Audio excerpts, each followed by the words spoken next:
समस्त praise Lord पवित्र परमेश्वर को महिमा हो कारण से महिमा एवं प्रशंसा पाइबार योग्य परमेश्वर एवं समस्त को प्रभु जीशु ख्रीष्ट बहुमूल्य नाम अभिनंदन जनाए पुणी समस्त को बिब्लिक्स यूट्यूब चैनल रे स्वागत जनाऊँ।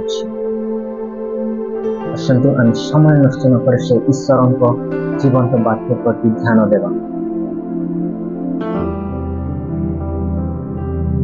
आज प्रसंग होउछि ताड़ना प्राप्त लोकन को ईश्वर कौन कहते। आज प्रसंग है ताड़ना प्राप्त लोकन को ईश्वर कौन कहते। आमे भारतर नागरिक होइथिबारु आमे एई देश रे रहुअछु। आमे समस्ते जानू जे भारत एक धर्मनिरपेक्ष देश अटे कारण एही विश्व रे अनेक धर्मर लोक मान बसवास करुअछन। पुणी समस्त को निज निज धर्म बाछिबार अधिकार दिया जायछि किंतु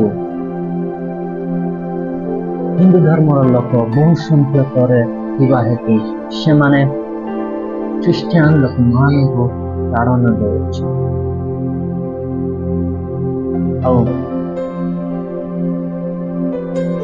और ख्रिस्टियन लोक मान को जबरदस्त धर्म परिवर्तन आरोप लगाई से माड़ मारुछंती से दुख दौरान से क्लेश दौरान किंतु से लोक मान को ईश्वर कौन कहते बा जीशु ख्रीष्ट से ताड़ना प्राप्त लोक को कौन कहते। आज देखा प्रकाशित वाक्य तार द्वितीय अध्याय 8 पदरु 11 पद जाए। प्रकाशित वाक्य तार द्वितीय अध्याय 8 पदरु 11 पद जाए। एठार लेखा अछि स्मिर्ना मंडलर दूत निकट को लेख जे प्रथम अशेष जे मृत्यु होई पुनर्जीवित हेले से यह कहते आम्बे तुमर क्लेश और दीनता जाणु किंतु तुम्बे धन्यवाद और जो माने अपना माननकु जिहुदी बोली कहती मात्र प्रकृत रे जिहुदी नुहंती बरं शैतान रो दल से निंदा मध्य आम जाणु। जो सब दुख भोग करबा को जाओ से सब को भय कर नहीं। देख तुम मानक परीक्षा निमंते शैतान तुम मानक मध्यरु काहारी को कारागार निक्षेप कर तुम माने 10 दिन क्लेश भोग कर तुम्हें मरण पर्यंत विश्वस्त थाओ से आम्बे तुमको जीवन रूप मुकुट देबो। मंडली गण को आत्मा कौन कहते जार कर्ण अच्छी से ताहा शुणु जे जय करे से द्वितीय मृत्यु द्वारा कौन सी प्रकार क्षतिग्रस्त हेबो नहीं। प्रकाशित वाक्य जोहनଙ୍କ द्वारा लिखित से पादमस नामक गोटे द्वीपर रही से एई पुस्तक लेख अछि से एशिया माइनर रे थिबा सप्त मंडली को लेख अछंती कारण से सप्त मंडली से माने ताड़ना प्राप्त होउथिले। और जदि आम देखा एक अध्याय 9 पदरे जोहन मध्य से ताड़ना प्राप्त लोक मान सहभागी थिले और एक पुस्तकर उद्देश्य होछि से ताड़ना प्राप्त लोक मान को उत्साहित करबा निमंते पुणे शीघ्र जहाँ जहाँ घटवा जाऊँगी ताहा जनाइबा निमंते से एई पुस्तक लेख अछि। आज आम देखा से सप्त मंडली मध्य गोटे मंडली जहाँकि स्मुर्ना नामक मंडली को ईश्वर कौन कहते आम ताहा देखा। यदि आम देखा 8 द्वितीय अध्याय 8 पदरु 11 पद जाए एठारे जीशु ख्रीष्ट से स्मिर्ना मंडली को 3टी विषय कहते कौन कौन आम देखा।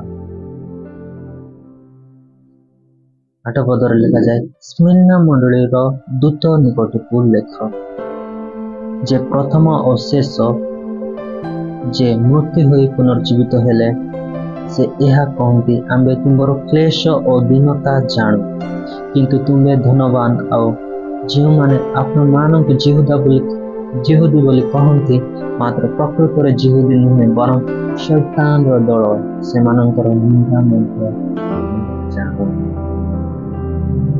एटारे जहन से स्मरणा मंडली निकट को लेख अछंती से कार शब्द लेख अछंती यदि आमे देखिबा जे प्रथम और शेष जे मृत्यु होई पुनर्जीवित हेले से यह कहती यह कार शब्द अटे जे प्रथम और शेष जे मृत्यु होई पुनर्जीवित हेले यदि आमे देखिबा तार 1 अध्याय 9 पदरे 1 अध्याय 18 पदरे भय कर नाही आम्बे प्रथम और शेष पुणी स्वयं जीवी आम मृत्यु हेलु आउ देखो आम जुगे जुगे जीवित अटु पुणी आमर हस्तर मृत्यु और पातालर पंची अच्छे।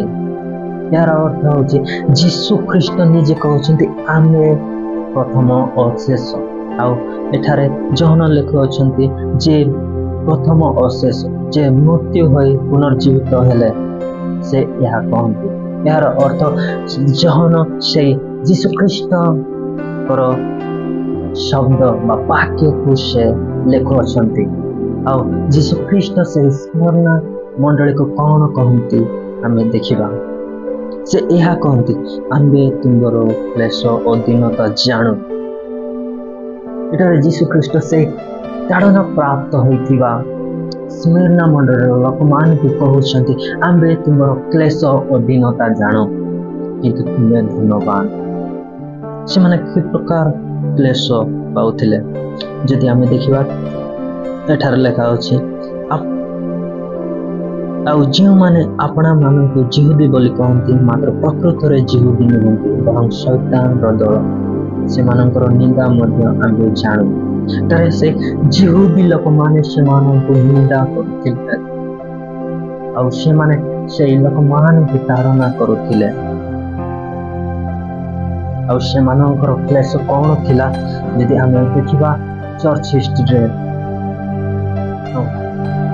ख्रिस्टियन लोक मान को रोमन साम्राज्य रो राजा माने से माने से रोमन साम्राज्य रो ईश्वर एवं रोमन साम्राज्य रो राजांकर उपासना करबा को से माने बाध्य करुथिले आउ जे माने से रोमन साम्राज्य रो ईश्वर एवं रोमन साम्राज्य रो राजा मानकर उपासना करबा को मना करुथिले से मान को मारि दिया जाउथिला से मान को अनेक प्रकार क्लेश दिया जाउथिला से मान को अनेक प्रकार जंत्रणा दिया जाउथिला जेमिति कि से मान को देहरे निया लगाई से मान को रातिरे दीप भाव व्यवहार करुथिले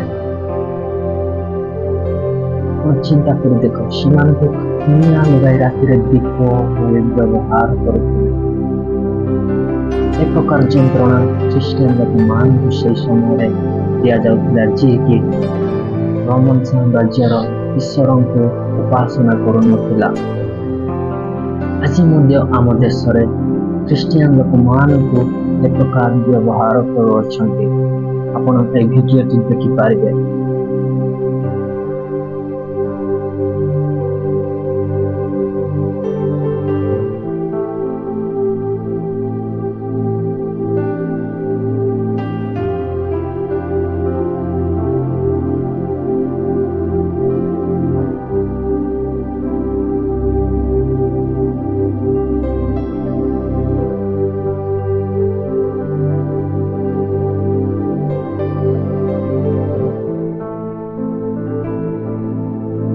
अपन माने देखिले जे माने हिंदू धर्म रो केतेक लोक माने प्रकार समान को बाध्य करुछंती से हिंदू धर्म ग्रहण करबा में और जब से माने ग्रहण करबा में कहउछंती से माने मारने होछ और से स्मरणा मंडल लोक मान को मध्य से प्रकार व्यवहार करुथिले रोमन साम्राज्यर लोक एवं जिहुदी मान किंतु से लोक मान को जीशु ख्रीस्ट कहते आम्बे तुमर क्लेश और दीनता जाणु आज आपण ମାନଙ୍କୁ ମଧ୍ୟ ଯଦି ଆପଣ ମାନେ ଏ ପ୍ରକାର ପରିସ୍ଥିତି ଦେଇ ଯାଉଅଛନ୍ତି, ଯଦି ଆପଣ ମାନେ ସେଇ ଖ୍ରୀଷ୍ଟିଆନ ହେଇଥିବାରୁ ଆପଣମାନେ ଏ ପ୍ରକାର ଯନ୍ତ୍ରଣା, ଏ ପ୍ରକାର ତାଡ଼ନା ସବୁ ଅଛନ୍ତି, ତାହେଲେ ଯୀଶୁ ଖ୍ରୀଷ୍ଟ ଆପଣ ମାନଙ୍କୁ କହନ୍ତି ଆମେ ତୁମର କ୍ଲେଶ ଜାଣୁ। ହଁ ମୋର ପ୍ରିୟର ଲୋକମାନେ, ଯୀଶୁ ଖ୍ରୀଷ୍ଟ ଆପଣ ମାନଙ୍କର କ୍ଲେଶ ଜାଣନ୍ତି। ଆଉ ସ୍ମରଣର ମଣ୍ଡଳୀକୁ ମଧ୍ୟ ଯୀଶୁ ଖ୍ରୀଷ୍ଟ କହନ୍ତି ଆମେ ତୁମର କ୍ଲେଶ ଜାଣନ୍ତି।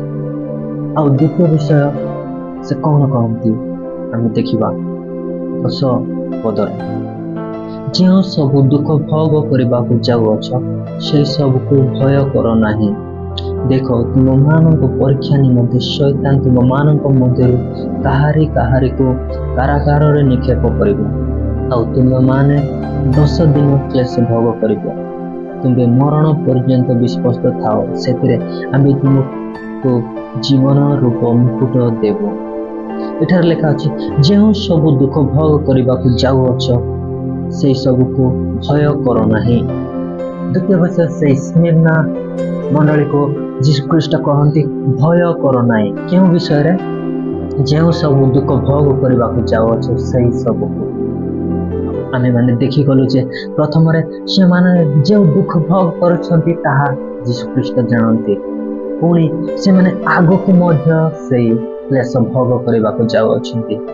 କିନ୍ତୁ ଯୀଶୁ ଖ୍ରୀଷ୍ଟ ସେଇ ଲୋକମାନଙ୍କୁ, ସେଇ ସ୍ମିର୍ନାରେ ଥିବା ଲୋକମାନଙ୍କୁ କହୁଅଛନ୍ତି ଭୟ କର ନାହିଁ। କାହିଁକି? କାରଣ ଏହା ଶୈତାନ ପରୀକ୍ଷା କରିବା ନିମନ୍ତେ ତାହାକୁ ଏଠାରେ ଲେଖାଯାଏ ଶୈତାନ ତୁମମାନଙ୍କ ମଧ୍ୟରୁ କାହାରିକୁ କାରାଗାରରେ ନିକ୍ଷେପ କରିବ, ଆଉ ତୁମେମାନେ 10 ଦିନ କ୍ଲେଶ ଭୋଗ କରିବ। ଆଉ ଏହା କରିବାର ଉଦ୍ଦେଶ୍ୟ ହେଉଛି ଶୈତାନ ସେଇ ସ୍ମିର୍ନାର ମଣ୍ଡଳୀର ଲୋକମାନଙ୍କୁ ପରୀକ୍ଷା କରିବା ନିମନ୍ତେ କରୁଅଛି। କିନ୍ତୁ ଦୁଃଖ କ୍ଲେଶ ତାଡ଼ନା ଆସିଲେ ମଧ୍ୟ ସେ ସ୍ମିର୍ନା ମଣ୍ଡଳୀର ଲୋକମାନଙ୍କୁ ଈଶ୍ୱର କହନ୍ତି ଭୟ କର ନାହିଁ। ଆଉ ଏଠାରେ ସେ କହୁଛନ୍ତି ଯେଉଁ ଦୁଃଖ ଭୋଗ କରିବାକୁ ଯାଉଅଛ ସେଇ ସବୁ, କାରଣ ଏହା ଫ୍ୟୁଚର ବା ଭବିଷ୍ୟତରେ ଦୁଃଖ ଭୋଗ କରୁଥିବା ବିଷୟକୁ ନେଇ ଭୟ କର ନାହିଁ। ପ୍ରଥମେ ସେମାନେ କ୍ଲେଶ ଭୋଗ କରୁଅଛନ୍ତି ତାହା ଈଶ୍ୱର ଜାଣନ୍ତି। ଦ୍ୱିତୀୟ ସେମାନେ ପୁଣି କ୍ଲେଶ ଭୋଗ କରିବାକୁ ଯିବେ ବା ଭବିଷ୍ୟତରେ ମଧ୍ୟ ସେମାନଙ୍କୁ ଏ ପ୍ରକାର କ୍ଲେଶ ଆସିବ, କିନ୍ତୁ ସେ ଲୋକମାନଙ୍କୁ ଯୀଶୁ ଖ୍ରୀଷ୍ଟ କହନ୍ତି ଭୟ କର ନାହିଁ। ଆଜି ଆମମାନଙ୍କ ଦେଶରେ ମଧ୍ୟ ସେ ପ୍ରକାର କ୍ଲେଶ ଭୋଗ କରୁଅଛନ୍ତି ଲୋକମାନେ, କିନ୍ତୁ ଯୀଶୁ ଖ୍ରୀଷ୍ଟ ଏହି ବାକ୍ୟ ଦ୍ୱାରା ଆମେ ଜାଣୁଛୁ ଯେ ଏହା ଆଗକୁ ମଧ୍ୟ ରହିବ। କିନ୍ତୁ ଆମମାନେ ଖ୍ରୀଷ୍ଟିଆନ ହେଇଥିବା ହେତୁ, ଆମେ ଜୀବନ୍ତ ଈଶ୍ୱରଙ୍କର ସନ୍ତାନ ହେଉଥିବା ହେତୁ ଆମମାନଙ୍କୁ ପ୍ରସ୍ତୁତ ରହିବାକୁ ପଡ଼ିବ ଯେ ଆଗକୁ ମଧ୍ୟ ଏ ପ୍ରକାର ବିଷୟ ଯଦି ଘଟେ ଆମେମାନେ ଭୟ କରିବା ନାହିଁ। କାରଣ ଯୀଶୁ ଖ୍ରୀଷ୍ଟ ସେଇ ସ୍ମିର୍ନା ମଣ୍ଡଳୀର ଲୋକମାନଙ୍କୁ କହନ୍ତି ଭୟ କର ନାହିଁ। ଆଜି ଏହି ବାକ୍ୟ ଆମମାନଙ୍କୁ ମଧ୍ୟ କହେ ଭୟ କର ନାହିଁ। ଆଉ ଦେଖିବା ତୃତୀୟ ବିଷୟ ସେଇ ସ୍ମିର୍ନାର ମଣ୍ଡଳୀକୁ ଈଶ୍ୱର କଣ କହନ୍ତି। ଯଦି ଆମେ ଦେଖିବା 2 ଅଧ୍ୟାୟ ତାର 10 ପଦର ଦ୍ୱିତୀୟ ଅଂଶ, ଏଠାରେ ଲେଖା ତୁମେ ମରଣ ପର୍ଯ୍ୟନ୍ତ ବିଶ୍ୱସ୍ତ ଥାଅ। ଏଠାରେ ଯୀଶୁ ଖ୍ରୀଷ୍ଟ ସେଇ ସ୍ମିର୍ନା ମଣ୍ଡଳୀର ଲୋକମାନଙ୍କୁ କହୁଛନ୍ତି ମରଣ ପର୍ଯ୍ୟନ୍ତ ବିଶ୍ୱସ୍ତ ଥାଅ। ଯୀଶୁ ଖ୍ରୀଷ୍ଟ କହନ୍ତି ଯଦି ବି ତୁମେମାନେ କ୍ଲେଶ ଭୋଗ କରୁଅଛ, ଆଉ ଯଦି ବି କରିବ, କିନ୍ତୁ ମରଣ ପର୍ଯ୍ୟନ୍ତ ତୁମମାନଙ୍କୁ ବିଶ୍ୱସ୍ତ ରହିବାକୁ ପଡ଼ିବ। ଏହା ଅନେକ ଦୁଃଖଦାୟକ ବିଷୟ ଅଟେ, ଏହା ଅନେକ କଷ୍ଟ ଅଟେ, କିନ୍ତୁ ଈଶ୍ୱର କହନ୍ତି ବିଶ୍ୱସ୍ତ ଥାଅ। ଆଜି ଏହି ବାକ୍ୟ ଆମମାନଙ୍କୁ ମଧ୍ୟ କହୁଅଛି ଯେ ତୁମେ ମରଣ ପର୍ଯ୍ୟନ୍ତ ବିଶ୍ୱସ୍ତ ଥାଅ। ମୋର ପ୍ରିୟର ଭାଇ ଏବଂ ଭଉଣୀମାନେ, ଆମମାନଙ୍କ ଜୀବନରେ ଖ୍ରୀଷ୍ଟଙ୍କୁ ଗ୍ରହଣ କରିବା ହେତୁ ଅନେକ ଦୁଃଖ କ୍ଲେଶ ଆସିପାରେ, ଆମେ ଯେଉଁ ଦେଶରେ ରହୁଅଛୁ ଏହି ଦେଶ ଆମମାନଙ୍କ ନିମନ୍ତେ ସହଜ ନୁହେଁ, କାରଣ ସେମାନେ ଖ୍ରୀଷ୍ଟିଆନ ଲୋକମାନ କରନ୍ତି, ତେଣୁ ସେମାନେ କ୍ଲେଶ ଦେଇପାରନ୍ତି। ଆଜି ଦଉଅଛନ୍ତି, ଭବିଷ୍ୟତରେ ମଧ୍ୟ ତାଡ଼ନା କରିବେ, କିନ୍ତୁ ସେହି ବିଷୟ ଈଶ୍ୱର ଜାଣନ୍ତି। ପୁଣି ଈଶ୍ୱର କହନ୍ତି ଭୟ କରନି, ଆଉ ଈଶ୍ୱର କହନ୍ତି ମରଣ ପର୍ଯ୍ୟନ୍ତ ବିଶ୍ୱାସ ଥାଅ। ଯଦି ଆପଣମାନେ ମଧ୍ୟ ଏପ୍ରକାର ତାଡ଼ନା ବା କ୍ଲେଶ ପାଉଅଛ, ତାହେଲେ ଯୀଶୁଖ୍ରୀଷ୍ଟ ଆପଣମାନଙ୍କର ସେଇ କ୍ଲେଶ ଜାଣନ୍ତି। ଆଉ ଯୀଶୁଖ୍ରୀଷ୍ଟ ଆପଣମାନଙ୍କୁ କହନ୍ତି ଯେ ଭୟ କର ନାହିଁ, କିନ୍ତୁ ମରଣ ପର୍ଯ୍ୟନ୍ତ ବିଶ୍ୱାସ ଥାଅ। ଆଉ ଯେ ମରଣ ପର୍ଯ୍ୟନ୍ତ ବିଶ୍ୱାସ ଥାଏ ସେମାନଙ୍କ ନିମନ୍ତେ କ'ଣ ଅଛି ଯଦି ଆମେ ଦେଖିବା ଏଠାରେ, ସେଥିରେ ଆମେ ତୁମକୁ ଜୀବନ ରୂପ ମୁକୁଟ ଦେବ। ଆଉ ଯେ କେହି ସେ ମରଣ ପର୍ଯ୍ୟନ୍ତ ବିଶ୍ୱାସ ରହେ ସେମାନଙ୍କ ନିମନ୍ତେ ଜୀବନ ରୂପକ ମୁକୁଟ ଅଛି। ଏହାର ଅର୍ଥ କ'ଣ? ଜୀବନ ରୂପକ ମୁକୁଟ ଆମେ ଯଦି ପଢ଼ିବା 11 ପଦରେ ଏଠାରେ ଲେଖାଛି, ମଣ୍ଡଳୀଗଣଙ୍କୁ ଆତ୍ମା କ'ଣ କହନ୍ତି? ଯାହାର କର୍ଣ୍ଣ ଅଛି ସେ ତାହା ଶୁଣୁ। ଯେ ଜୟ କରେ ସେ ଦ୍ୱିତୀୟ ମୃତ୍ୟୁ ଦ୍ୱାରା କୌଣସି ପ୍ରକାର କ୍ଷତିଗ୍ରସ୍ତ ହେବ ନାହିଁ। ସେ ଜୀବନ ରୂପ ମୁକୁଟ ହେଉଛି ସେମାନେ ଦ୍ୱିତୀୟ ମୃତ୍ୟୁ ଦ୍ୱାରା କୌଣସି ପ୍ରକାର କ୍ଷତିଗ୍ରସ୍ତ ହେବେ ନାହିଁ। ଆଜି ଯେଉଁମାନେ ତାଡ଼ନା କରନ୍ତି ସେମାନେ ଆମମାନଙ୍କର ଶରୀରକୁ ମାରିପାରନ୍ତି, କିନ୍ତୁ ଯଦି ଆମେ ବିଶ୍ୱାସ ଥିବା ଈଶ୍ୱର ସେ ପୁନର୍ବାର ଆମମାନଙ୍କୁ ସେ ଅନନ୍ତ ଜୀବନ ଦେବେ, ଯାହାକି ଦ୍ୱିତୀୟ ମୃତ୍ୟୁ ତାହାକୁ ଆକ୍ରମଣ କରିପାରିବ ନାହିଁ। ଆଉ ସେଇ ଆଶା ନେଇ ଆମେ ବଞ୍ଚିବାର ଆବଶ୍ୟକ ରହିଅଛି। ଆଜି ଏହି ବାକ୍ୟ ଆମମାନଙ୍କୁ କହୁଅଛି ଯେ ଈଶ୍ୱର ଆମଙ୍କର କ୍ଲେଶ ଜାଣନ୍ତି, ଏବଂ ସେ ଆମମାନଙ୍କୁ କହୁଛନ୍ତି ଭୟ କରନ୍ତି, କିନ୍ତୁ ମରଣ ପର୍ଯ୍ୟନ୍ତ ବିଶ୍ୱାସ ଥାଅ। ଯଦି ମୁଁ ଏବଂ ଆପଣମାନେ ଯଦି ବିଶ୍ୱାସ ରହିବା, ସେ ଜୀବନ ରୂପ ମୁକୁଟ ଆମମାନଙ୍କ ପାଖରେ ଅଛି।